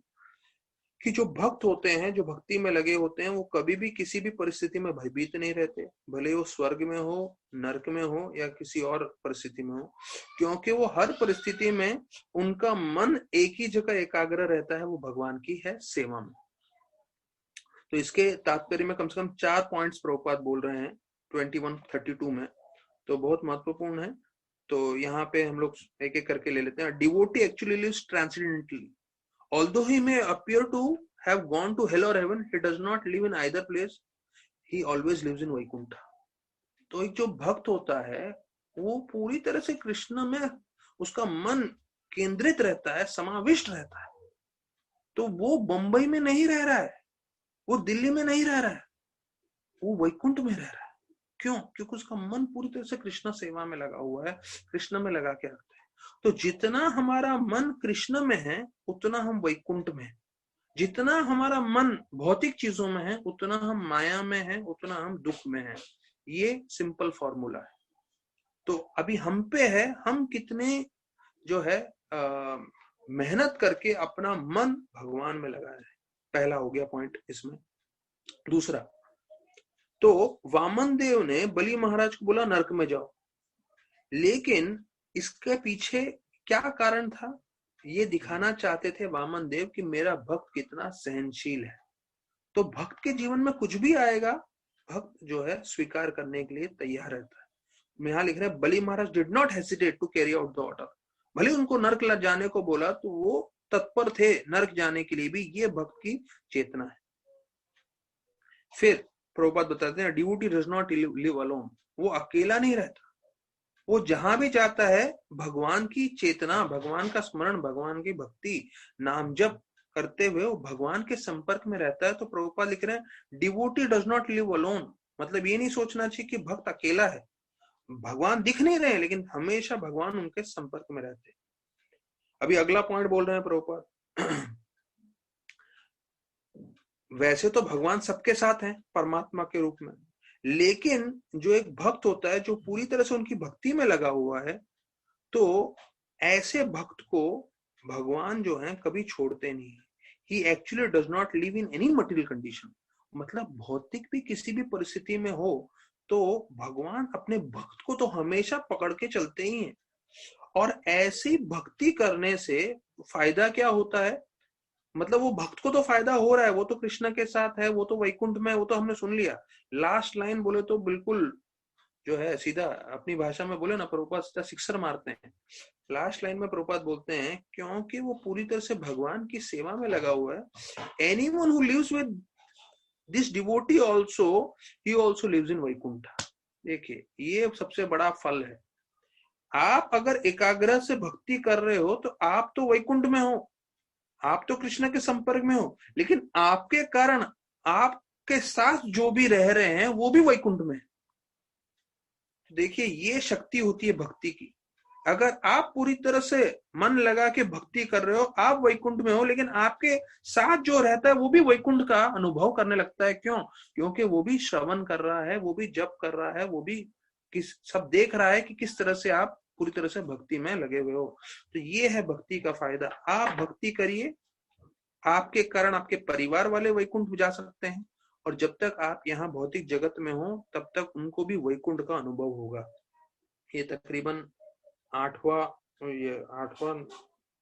9 10 11 12 8वां हो गया. अभी हम 9वें में जा रहे हैं. 9वां है 22वां अध्याय 14वां श्लोक 22.4. इसमें शुरुआत कर रहे हैं प्रभुपाद तात्पर्य में तत्तेनुकंपा सुमिक्षमानो का श्लोक बोलते हुए कि भुंजाना इवात्मकृतम विपाकम, कि किसी भी परिस्थिति में जो भक्त होता है वो हाथ जोड़ के भगवान को बोलता है धन्यवाद, जो है आपने ये परिस्थिति दी है और मैं इस परिस्थिति में जो है मेरे बुरे कर्मों के कारण है, पर मैं इस परिस्थिति में पूरी तरह से आपकी भक्ति करूंगा. और ऐसे प्रार्थना करने वाला भक्त जो है वो भगवत धाम जाने के लिए जो है पूरी तरह से पर्याप्त है, पूरी तरह से तैयार है. मतलब कोई भी परिस्थिति हो, हर परिस्थिति में हाथ जोड़ के हम भगवान के सामने रहें और प्रार्थना करते रहें, भले ही वो समय हमें ऐश्वर्यपूर्ण हो या दुखमय या तकलीफमय, या हम अस्वस्थ हो या स्वस्थ हो, कोई भी परिस्थिति में, हर परिस्थिति में हाथ जोड़ के अगर भक्त ये बोलता है कि मैं आपकी भक्ति करने के लिए तल्लीन हूं, तो वो भक्त जो है भगवत धाम जाने के लिए तैयार है. अभी ये जो है 9वां शिक्षण. डिवोटी नोस कि भगवान ने अगर हमें कोई सजा दी है तो वो सजा हमें, तकलीफ हमें इसलिए दी है जिससे हम अपनी भक्ति को सुधार सकें और हम पूरी तरह से भक्ति के मार्ग में फिर से लग जाएं। तो एक भक्त समझता है कि मेरे जीवन में अगर विकट परिस्थिति है तो विकट परिस्थिति का कारण है कि मैं भक्ति में स्थिर नहीं हूं, तो भगवान ने ये दिया है विशेष रूप से मुझे स्थिर करने के लिए। तो बोलते हैं जो भगवान हमें पनिशमेंट देते हैं, सजा देते हैं, वो हमारे परिवार वाले, हमारे माता पिता भाई मित्र सबसे बड़ा हमारे लिए बेनिफिट करें या लाभ करें, उससे बढ़कर है भगवान के दिया हुआ पनिशमेंट या सजा। देखिए, एक है भौतिक हमारे परिवार वाले और जो हमारे मित्र हैं, माता पिता भाई बहन जो भी हम बोल सकते हैं वो, और दूसरी है भगवान। तो भगवान हमें सजा भी देते हैं तो वो सजा भी हमारे कल्याण का है, और हमारे भौतिक वादे परिवार वाले अगर हमें भेंट भी देते हैं, हमें सबसे ग्रेटेस्ट बेनिफिट यहाँ लिखा है awarded by the family, that is also not useful. वो भी कुछ फायदा नहीं करता जितना हम भगवान के संपर्क में रहते हैं और ये करते हैं। इसलिए हमारा यही रिक्वेस्ट रहा है कि सब लोग जो हैं वो भगवान के संपर्क में रहें, भगवान की भक्ति करें, भगवान से जुड़े। तो अभी आखिरी 3 जो शिक्षण है, एक शिक्षण में बता रहे हैं अभी 22.9, ये सीधा ट्रांसलेशन है। इसमें बताते हैं शरीर का क्या मतलब। अब ये जो है थोड़ा हेवी जो है बताते हैं, बोलते हैं शरीर का क्या मतलब, जो वास्तविक रूप में समय आने पे जो है वो शरीर को त्यागने ही वाला है। मतलब the owner is going to give up automatically this body, मतलब आत्मा जो है शरीर को छोड़ने वाला। तो इस शरीर का क्या फायदा। फिर बोलते हैं परिवार वालों का क्या फायदा, क्योंकि परिवार किसके समान है, जो पूरा जो है यहाँ पे लिख रहे हैं, what is the use of the family members who are actually plunderers. Plunderers मतलब डाकू, जो लूटने वाले हैं। वो पैसा लूटते हैं और वो हमारा समय लूटते हैं, जिससे हम भगवान की सेवा भी नहीं कर पाते। फिर बोलते हैं हमारा परिवार, हमारा घर, हमारा देश और हमारा समाज, उसका क्या फायदा, क्योंकि इनके साथ आसक्ति करके मेरे जीवन की जो सबसे महत्वपूर्ण चीज है वो है समय, और जो है शक्ति, वो पूरा बेकार में नष्ट हो रहा है, व्यर्थ जा रहा है। किसके प्रति, हमारा परिवार, हमारा घर, हमारा समाज और हमारा देश, सबको उड़ा दिया है। स्पष्टीकरण क्या कर रहे हैं कि भाई इन सब चीजों के साथ आसक्त नहीं होना है और हमें जो है भक्ति करना है, सेवा करना है। अभी आखिरी 2 श्लोक, ये 22वें अध्याय का 27वां श्लोक है।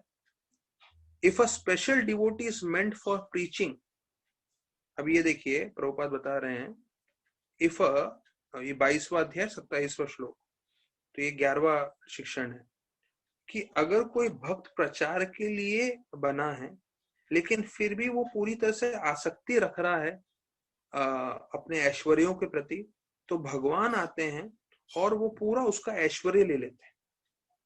तो भगवान ऐसे कार्य करते हैं कि उसका पूरा ऐश्वर्य ले लें।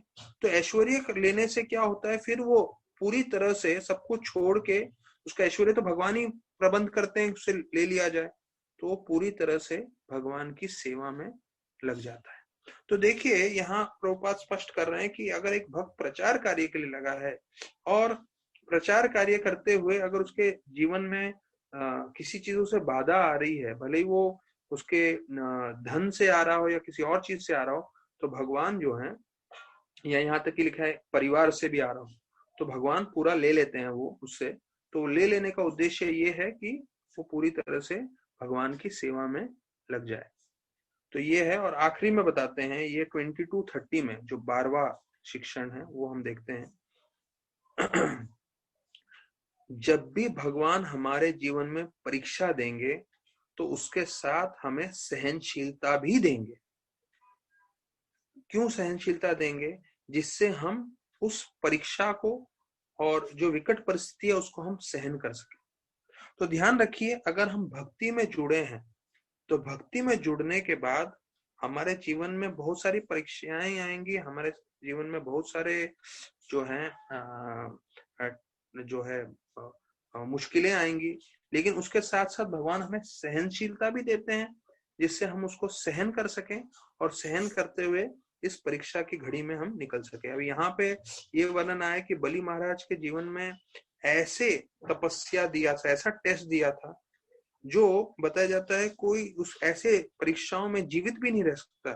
वो जो है किसी का तो जो है शरीर ही त्याग दे, इतना उनको परीक्षा दिया, लेकिन उसके साथ साथ जो है उनको जो है शक्ति भी दी कि वो परीक्षा में पास हो सके। इसलिए वो बलि महाराज को जो है महाजन बताया गया है। तो ये सब भगवान इसलिए करते हैं कि हम जैसे भक्त देख सकें कि कैसे जो प्रामाणिक भक्त होते हैं वो ऐसे एकदम विकट से विकट परिस्थिति में भी जो है वो भगवान की भक्ति नहीं छोड़ते। तो बलि महाराज के जीवन से वामन देव का जो आज प्राकट्य है उसमें हमें ये सीखना है कि हम हर परिस्थिति में भक्ति करें, ये सबसे महत्वपूर्ण है। किसी भी परिस्थिति में हमारी भक्ति ना छूटे, वही हम हाथ जोड़ के प्रार्थना करना चाहिए आज वामन देव से कि हम आपको प्रसन्न कर सकें। प्रभुपाद के मिशन में दास अनुदास बन के सभी भक्तों को जीवन पर्यंत हम उनकी सेवा करें, उनको प्रसन्न करें और कभी अपराध न करें, और आपकी कृपा के द्वारा हम अपनी सेवा भक्ति और वैष्णव को प्रसन्न जीवन पर्यंत कर सकें। तो ये जो है थोड़ा हमने वामन देव और बलि महाराज के बारे में जो है तात्पर्यों में से सुना। तो देखिए जब हम 8वें स्कंद में जाएंगे, अभी जैसे हम 3रे स्कंद में हैं, तो वो हम धीरे धीरे पूरी तरह विस्तार में समझेंगे। लेकिन अभी सिर्फ मैंने ओवरव्यू दिया है, और ओवरव्यू क्योंकि आज वामन द्वादशी है तो उससे हमको लग रहा है कि देखिए कितना महत्वपूर्ण शिक्षण है ये सब हमारे लिए। हाँ, अभी जो है 12 शिक्षण मैंने आपको इसमें से बता दिए। तो अभी जो है ऐसे ही महान भक्त जैसे बलि महाराज महाजन थे, वैसे ही प्रभुपाद हमारे लिए महाजन है। तो ऐसे महाजन के जीवन का चरित्र सुनते हैं थोड़ा, और आज वामन द्वादशी का दिन हम पूरा संपन्न करते हैं। तो बताया जाता है जब प्रभुपाद जी का दीक्षा हो रहा था तो उनके भाई और बहन थे पर उनकी बीवी नहीं आई थी, और उनके जो भक्तिनाथ ठाकुर ने गुरुदेव थे उनके, तो उन्होंने मार्क किया था कि हाँ इनको ये अच्छा लगता है श्रवण करना। तो देखिए जो हम श्रवण कर रहे हैं, कथा कर रहे हैं, वो ही चीज भक्तिनाथ ठाकुर ने हमारे प्रभुपाद में भी देखा था। तो फिर प्रभुपाद बताते हैं कि उनको लगा कि अगर मैं अच्छे से श्रवण करूंगा तो मैं अच्छे से बोल पाऊंगा, इसलिए श्रवण करना बहुत जरूरी है। और वही बताया गया है, वैदिक शास्त्रों में बताया गया है, पहले आता है श्रवणम, बाद में आता है कीर्तनम। अगर हमें जप करना है, अगर हमें कथा करनी है तो श्रवण करना महत्वपूर्ण है। अच्छा, ये मैंने पहली बार सुना, शायद आप लोग भी शायद पहली बार सुन रहे होंगे, प्रभुपाद को पहला और दूसरा दीक्षा एक साथ मिला। तो नाम जप के लिए जो है जपमाला भी मिला था, और साथ साथ उनको जेनुहु मतलब ब्राह्मण दीक्षा भी मिला था, जो शायद मैंने अभी तक सुना नहीं था ये बात कि प्रभुपाद को भक्तिनाथ ठाकुर से पहला और दूसरा दीक्षा एक साथ मिला था। तो बोलते हैं वैसे भक्तिनाथ ठाकुर साथ में नहीं देते हैं, पहला दीक्षा देते थे और कुछ समय के बाद दूसरा दीक्षा देते थे। लेकिन प्रभुपाद को जो है ये मतलब इतने सालों से मैं भक्ति कर रहा हूं पर कभी मैंने ये चीज नहीं सुना कि प्रभुपाद को पहला और दूसरा दीक्षा दोनों साथ में मिल गया था। और दीक्षा के समय उनका नाम के आगे भक्तिनाथ ठाकुर ने क्या जोड़ा? अरविंद। अरविंद मतलब कमल। तो उनका पहले नाम था अभय चरण, भक्तिनाथ ठाकुर ने दीक्षा देके उनका नाम बनाया अभय चरणारविंद, अर्थात कमल के समान ऐसे भक्त जो कभी भयभीत नहीं होते, कृष्ण भगवान के जो है आश्रय में हमेशा रहते हैं। अब देखिए प्रभुपाद का जीवनी यहाँ बता रहे हैं कि वो भले ही घर में थे, बीवी बच्चों के साथ थे, लेकिन उनका मन में हमेशा एक ही चीज था कि वो ज्यादा से ज्यादा प्रचार करें। और वो अपनी बीवी के साथ हमेशा चर्चा करते थे, लेकिन उनकी बीवी ज्यादा उत्साह नहीं दिखाती इसके बारे में। तो प्रभुपाद लिखते हैं my wife was a devotee of Krishna. वो कृष्ण की भक्त थी, लेकिन उसका क्या मन था कि मैं विग्रह की सेवा करूंगी, शांति से रहूंगी, मुझे प्रचार वचार नहीं करना। तो इस्कॉन में भी मैं आपको बोलूंगा अधिकांश भक्त ऐसे होते हैं जिनको लगता है मेरा 16 माला हो जाए, मैं विग्रह की सेवा करूं, मैं भागवत पढ़ूं, बस बस मुझे उतना ही चाहिए, मुझे प्रचार वचार के कार्य में मत लगाओ, मुझे दूसरों से बात करना, फोन करना, उनको बुलाना, एक तो कोई सुनते नहीं है और मुझे सब नहीं करना। तो अभी देखिए प्रभुपाद के जीवन में आप देख रहे हो उनकी खुद की वाइफ राधा रानी दत्त ऐसे स्वभाव की थी, लेकिन प्रभुपाद जो है उनका प्रचार करने के कारण आज हम सब हैं। तो वैसे ही अगर हम प्रचार करेंगे तो उसके कारण कोई ना कोई भक्त जुड़ेगा और कोई ना कोई इस्कॉन में आ पाएगा। तो हमें चाहिए कि हम कोशिश करते रहें जितना हो सके जोड़ने के लिए। तो बोलते हैं अभी, क्योंकि वो फार्मेसी के लिए बिजनेस ट्रिप करते थे, तो बोलते हैं ऐसा प्लानिंग करते थे कि कलकत्ता तभी जाएंगे प्रभुपाद जब भक्तिसिद्धांत ठाकुर कलकत्ता में है। तो जब वो कलकत्ता में है तभी अपना ट्रिप भी करते थे और जाके गौड़िया मठ में ही रहते थे, और ऐसे करके बताए थे एक दो डजन बार जो है अपने गुरु से वो मिल पाए। तो यहाँ पे फिर आगे बताते हैं कि वो स्पिरिचुअल मास्टर इनिशिएटेड 18 सन्यासीज, मतलब भक्तिसिद्धांत ठाकुर के 18 सन्यासी थे जो सबसे ज्यादा प्रचार का कार्य और सब जगह आगे बढ़ा रहे थे। तो फिर बताते हैं कि वो चैतन्य मठ भी गए जहाँ चैतन्य महाप्रभु का जन्म स्थली था, और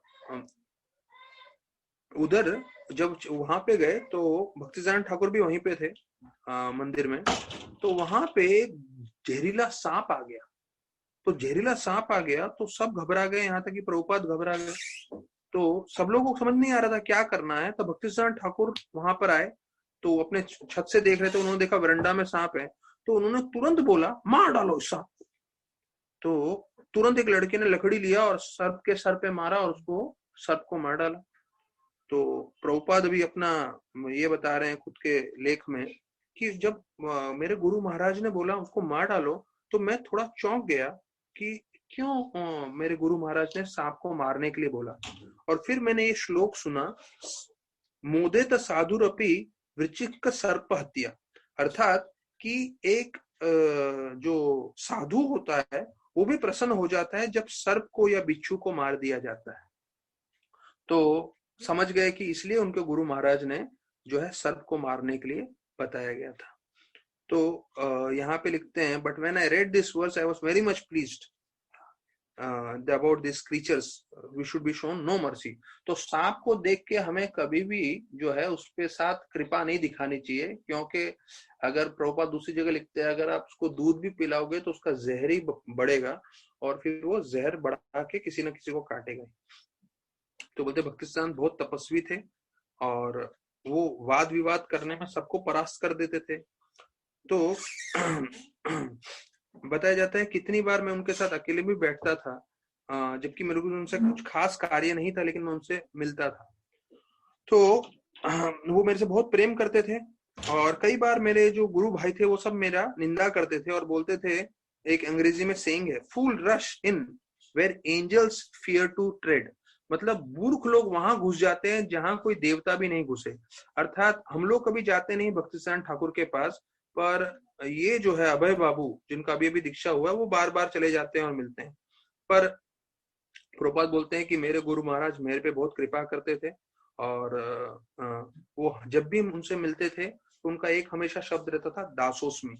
दासोस्मी का मतलब है कि मैं आपका दास हूं। तो ये उनकी भावना थी, ये उनकी चेतना थी। तो फिर बताते हैं कि एक बार वो प्रवचन चल रहा था और अभय बाबू मतलब अभी अभय चरणारविंद, वो और एक दूसरा व्यक्ति दोनों बात करने लगे भक्तिसिद्धांत ठाकुर के प्रवचन के बीच में। तो देखिए कैसे डांट पड़ती है। तो भक्तिसिद्धांत ठाकुर गुस्सा हो गए और वो पहले व्यक्ति को बोले, जो बूढ़े व्यक्ति थे जो शायद डोनर थे, तो बोले आपको क्या लगता है आपने 150 रुपया हर महीने देते हो तो क्या हमें खरीद लिया है? और प्रभुपाद को देख के बोले आपको क्या लगता है आपको बात करना है तो यहाँ पे आओ आप प्रवचन दो करके। तो बताया जाता है कि प्रभुपाद को भी जो है उनके गुरु महाराज भक्तिसिद्धांत ठाकुर से कई बार डांट पड़ता था, झाप पड़ता था, और इसका ये पूरा वर्णन है। तो बताया जाता है इन्होंने काफी चीज से प्रचार किया था और जो है ब्राह्मण कौन असली ब्राह्मण है और कौन जो है असली भक्त है उसका पूरा उन्होंने स्थापना की थी। तो उससे बताया जाता है काफी गोस्वामी थोड़े नाराज थे उधर के लोग, जो हमने पहले चर्चा किया हुआ है। लेकिन वास्तविक रूप में सत्य ये था कि जो कृष्ण भक्ति के बारे में जानता है वही असली में गुरु है। तो ये स्पष्ट करते हुए उन्होंने पूरा जीवन अपना दिया, और वही चीज प्रभुपाद ने भी दिया है, और वही चीज अभी हम लोग को मिल रहा है कि ये चीज समझिए, हमारा भूतकाल जरूरी नहीं है। भूतकाल मतलब हमने पास्ट में क्या किया। तो कई बार हम लोग हमने जो पहले किया उसको लेके चिंताग्रस्त रहते हैं, और उसके बारे में सोचते रहते हैं, और उससे कुछ नहीं होगा। हमने कितना ही बुरा किया हो, कितना ही गलत कार्य किया हो, लेकिन जो हमारा भूतकाल है वो उसको छोड़ दीजिए। अभी वर्तमान काल में हमें क्या करना है, जितना हो सके हमें भक्ति में जो है सिंसियर होना चाहिए, सीरियस होना चाहिए, जिससे हमारा भविष्य निश्चित रूप से उज्जवल रहेगा। तो भूतकाल में आज से लेके, जो आज है 30 तारीख है, तो 30 तारीख से लेके 29, 20 तक जो हमने कल तक किया भूल जाइए। आज से जितना हो सके हमें जो है दृढ़ता पूर्वक भक्ति करना चाहिए, जिससे आज से हमारा भविष्य पूरा उज्जवल हो सकेगा, और हम जो है भगवान की पूरी कृपा प्राप्त कर पाएंगे। तो बहुत बहुत धन्यवाद सभी भक्तों का। तो अभी हम कल जो है ठीक 4 बजे भागवत कथा में मिलेंगे। हरे कृष्ण।